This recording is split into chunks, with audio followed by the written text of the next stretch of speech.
of Radical Women and our sister organizations, Freedom Socialist Party, and this is our community center where we have our meetings and events, and it's also a bookstore, so let me give you a tour.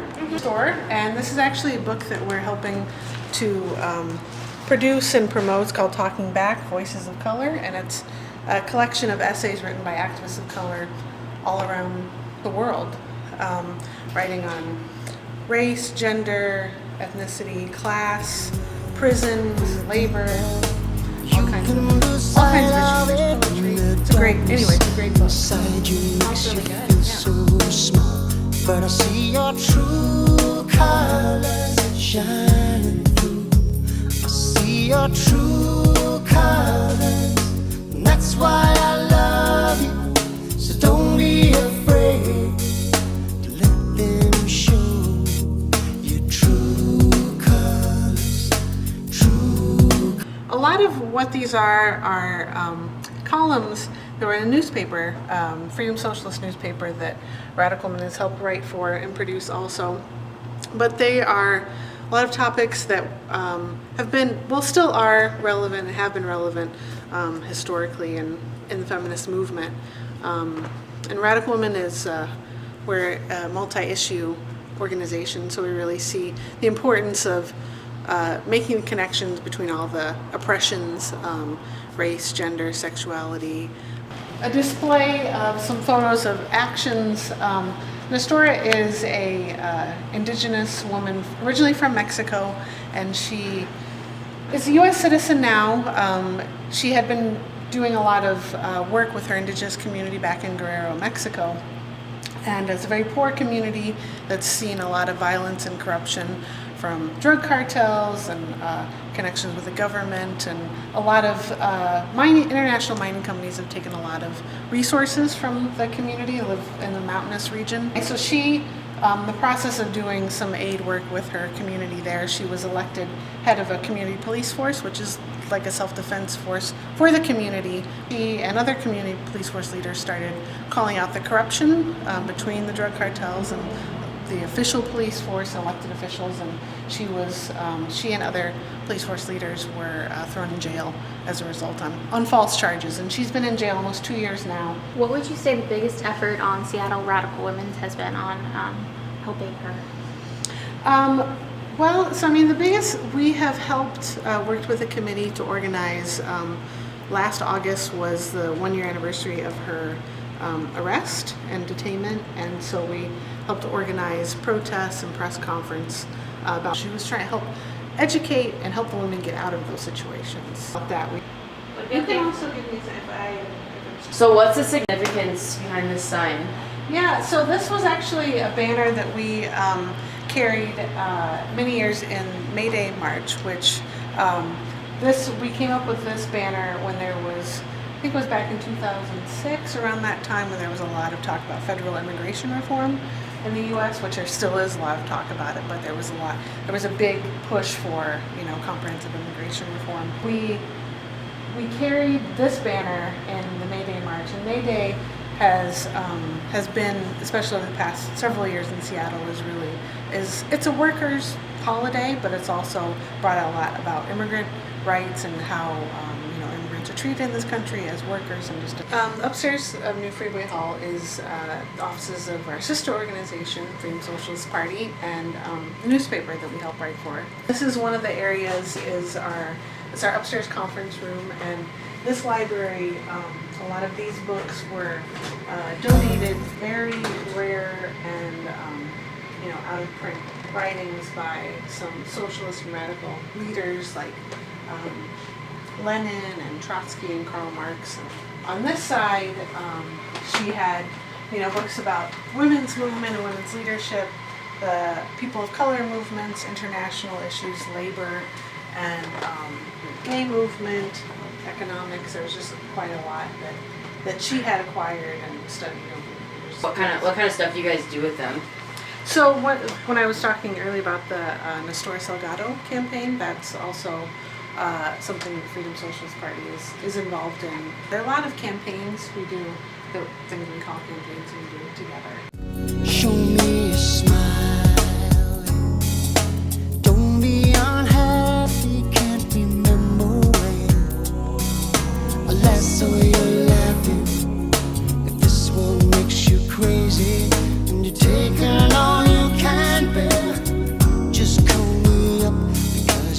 know I'll be there, and I'll see your true colors shining through.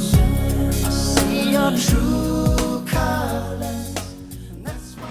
Hi, I'm Adrienne Weller. I live in Seattle, and I'm a member of Radical Women and the Freedom Socialist Party. What role do you think ethnicity plays in gender equality or inequality, if any, at all? Oh, it definitely plays a role. And by ethnicity, I also include race, though I don't know if that's what you mean. The whole concept of white supremacy and racism is inherent in the United States system.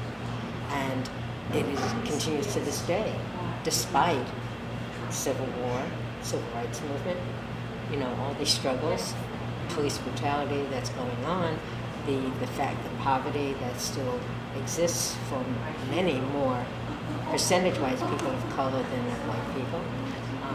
Ethnicity puts you at a disadvantage in terms of the way the system treats you, despite whatever your personal qualities might be.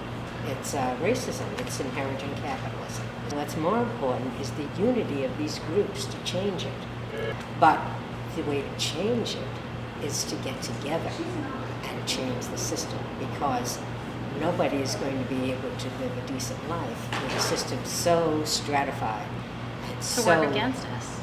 That's right. It works against everybody. I mean, there's a very small group of people who have everything and who run everything.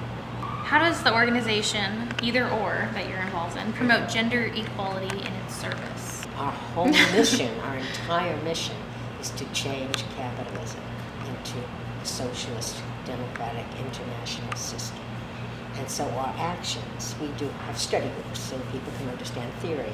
They understand, so we can understand sexism and feminism and race discrimination and homophobia and transgender bias, and I mean, we are studying all the time on all these different levels.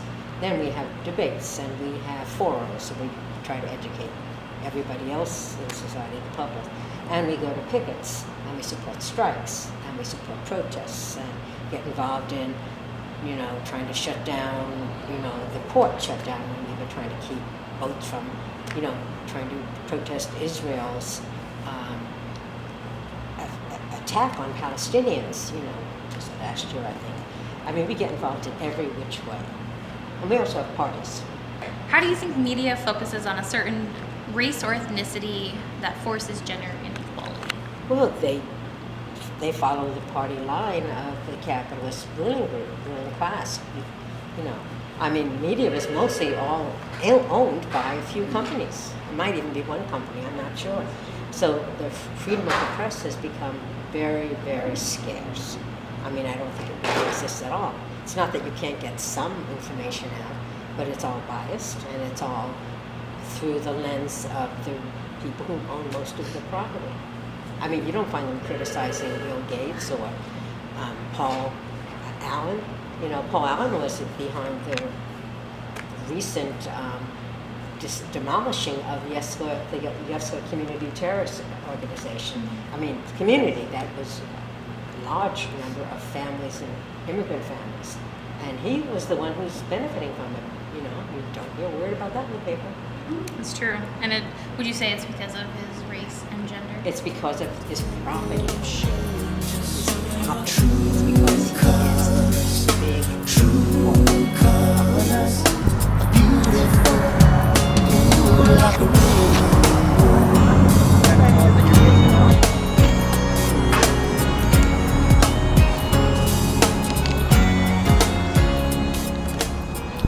How does the YWCA promote gender equality in what it offers? We offer everything, the same thing we offer a straight, gay, lesbian person. We offer. Okay, so no discrimination. There's Awesome. no discrimination here. You get that camera? because our director, she's a lesbian. She's really strong minded by gay women. We got a population we got a large population of gay, lesbian, and transgenders here. We got males coming here. I say confused, don't know whether they're gay or transgender or whatever. We got people come. Anybody come there, man come in that door and say, I am a woman. And we don't, look like a man, we still got that person there and give them the same equality we get in everybody. Okay, so it's a place where people can feel like welcome without like. Very welcome. Good. Very, good, very okay. welcome here. How do you think gender inequality is influenced by race? If we go back to the old world of saying that you grew up in this world of saying like come from power. Power comes from long, beautiful hair. Power comes from dark skin. Power can come from white skin. And gender, it's like if you are privileged, you don't have to go through all those things. But Okay. if you are, I wouldn't say a minority, if you're a lower class person in that field, gender will play a part in that for you like that. So I think you're saying is like if you're not privileged, you're more likely to get left behind in a sense. Correctly. Okay, I see. What about ethnicity? How do you think gender? High school, what's that word mean? Ethnicity it's not race. It's just like the culture group you identify with. Say, repeat again now, please. The cultural. How do you identify the culture of gender? Or no. How would you? How do you think gender inequality is influenced by ethnicity? I really don't know. I had to think about that word a lot too. But if the subject is gender, I think that's something that we didn't come out until the last 20 years about. We wasn't taught about gender as growing up in school and stuff. Yeah, it was just more kind of like everyone kind of took it how it is. It was like thrown on top of us a lot. I think there should be more educational and helping each side understand gender when we were smaller in school. Okay, so you think that the culture that we're bringing kids in definitely has a big role in They all how. playing, they are, because we're teaching our kids diverse, and also it's something that no one really sees about diversity and gender, is just the mixing the races up. We always knew if we mix the races up, you can't be prejudiced. Okay, I see. Okay? Okay. So by mixing them, my kids are, my son is half Indian, half black. Now my grandkid is more white than more black, because their mother is white now. So when I teach my children who they are, we teach children smaller. It's better to teach them smaller. They understand. It's like the old saying. I studied this class years ago. If you take 5 kids that's all the same age, of different race, and put them in the same area, they wouldn't know what color you are until you tell them. Yeah, definitely. Because, Yeah, because they just identify with who they are. They don't. Right. Yeah. Awesome. I think identify each other's gender early in life will help play a better role today. Help us more educate about that too, okay? Okay. Realize when this world makes you crazy and you're taking all you can bear, just call me up because you know I'll be there, and I'll see your true colors shining through. I see your true How are we promoting gender equality here? I think treating people with dignity and just empowering them in general is promoting gender equality. It's saying you can speak for yourself, you can do things yourself, you can, you have power over yourself, over your choices, over your life, and use that, utilize that. So how do you think gender inequality is influenced by racism? Gender inequality is influenced by racism Well, race. or race? Well, I think that really race just adds another level to the difficulty. I mean, if you think about the power in society that a white woman has as opposed to a black woman or Hispanic woman, well, it's just less. So we talk a lot about how race is it's another barrier for a lot of people, and we need to be cognizant of that. That there are also things like when you talk about privilege that, for instance, I as a white woman don't think about that a black woman would have to think about. I am not really overly scared of the police in like a real way. When I get pulled over, I don't really have to worry about it. I almost never get pulled over or get a ticket.